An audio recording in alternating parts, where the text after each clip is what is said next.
Quasiment 7h20, place à l'édito éco sur Europe 1. Bonjour Olivier Babot. Bonjour Dimitri, bonjour Marion. Bonjour. Bonjour à tous. Ce matin, vous vous demandez, Olivier, comment la France peut répondre au problème de la chute de la natalité. C'est tout simplement, Dimitri, la question la plus importante que nous ayons à résoudre, car elle implique directement à long terme notre existence, à moyen terme notre prospérité.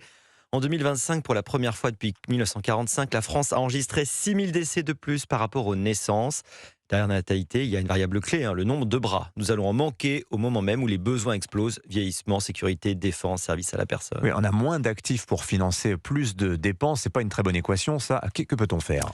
Alors, le problème, c'est qu'aucun pays n'a pour l'instant réussi à relancer sa natalité. On peut toujours essayer, mais sans illusion.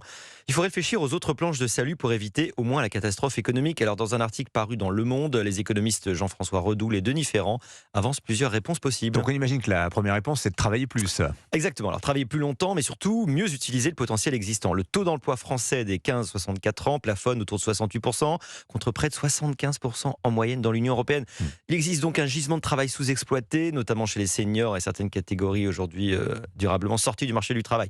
Ce qui suppose de revoir l'organisation du travail, les incitations, pas seulement l'âge de départ. Bon, quel est le deuxième levier possible là ? Eh bien, l'investissement. Soit à l'étranger pour bénéficier de l'effet d'entraînement de la croissance mondiale, soit ici, dans les machines, la robotisation et l'intelligence artificielle, afin d'augmenter la productivité de chaque travailleur. Autrement dit, compenser la raréfaction des bras par plus de capital et de technologie. Mais investir massivement, ça suppose de trouver de l'argent.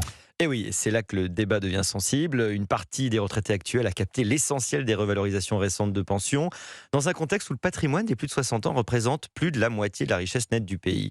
Leur épargne pourrait contribuer davantage à financer l'effort productif si on veut éviter de faire peser tous leurs coûts sur des actifs déjà moins nombreux.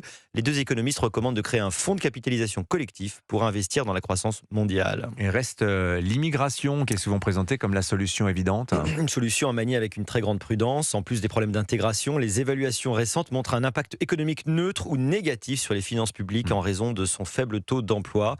En fait, il n'y a pas de solution miracle, juste une réalité. La baisse des naissances, c'est un choc structurel. Ne pas remettre en question d'une façon ou d'une autre certains statu quo aujourd'hui, c'est accepter une perte durable de croissance, de puissance et de souveraineté demain. Signature Europe 1, Olivier Babot. Merci Bonne beaucoup, journée. Olivier. Bonne journée.